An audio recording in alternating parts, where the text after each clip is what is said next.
यह कहानी सिर्फ पत्थरों की इमारत ताजमहल की नहीं, बल्कि उन दो दिलों की है जो धड़कते तो अलग अलग थे, लेकिन उनकी रूह एक। आगरा की मुमताज महल और शाहजहां की एक दिल को छू लेने वाली दास्तान।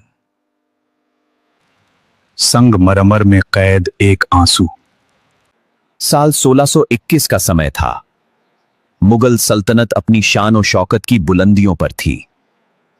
बादशाह शाहजहां, जिनके एक इशारे पर दुनिया की हर चीज हाजिर हो सकती थी, उस वक्त दुनिया के सबसे बेबस इंसान महसूस कर रहे थे।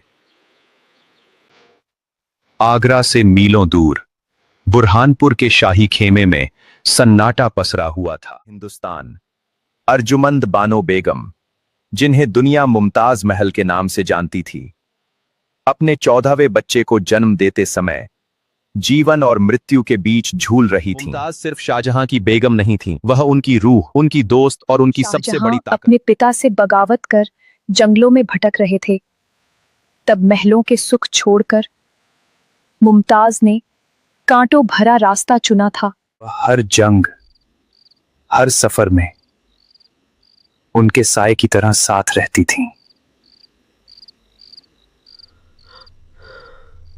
उस रात बुरहानपुर के उस खेमे में शाहजहां मुमताज के सिरहाने बैठे थे।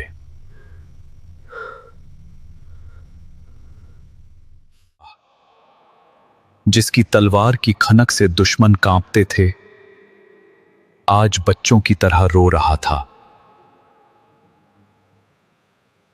उन्हें मुमताज का हाथ अपने हाथों में थाम रखा था, मानो अपनी मुट्ठी की ताकत से उनकी जान जाने से रोक लेंगे। मुमताज की सांसें उखड़ रही थीं। उन्होंने अपनी कमजोर आंखों से शाहजहां की ओर देखा। मेरे सुल्तान, आप रो रहे हैं? ये आंसू आपको शोभा नहीं देते। मुमताज, तुम मुझे छोड़कर नहीं जा सकती। तुम्हारे बिना यह तख्त, यह ताज, यह दुनिया सब मेरे लिए मिट्टी के। ने हल्का सा मुस्कुराने की कोशिश की। उन्हें पता था कि विदाई का वक्त आ गया है। कहते हैं कि जाते जाते मुमताज ने बादशाह से 2 वादे लिए थे। मेरे जाने के बाद आप हमारे बच्चों का ख्याल एक पिता और मां दोनों बनकर रखेंगे। हमारी मोहब्बत की निशानी के तौर पर कुछ ऐसा बनाइएगा जिसे देखकर दुनिया को याद रहे कि 2 लोग एक दूसरे से इतनी मोहब्बत भी कर सकते हैं।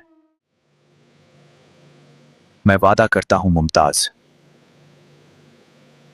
मैं तुम्हारे लिए एक ऐसा मकबरा बनवाऊंगा जैसा ना आज तक बना है और न कभी बनेगा।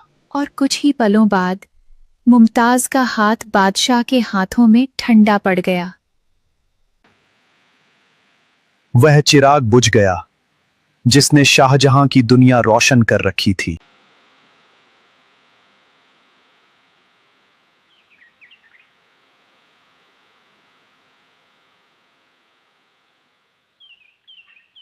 मुमताज के जाने के बाद शलों को उसकी वास्तुकला दिखती है, लेकिन महसूस करने वालों को उसमें एक बादशाह का टूटा हुआ दिल और एक अमर प्रेम कहानी दिखाई देती है।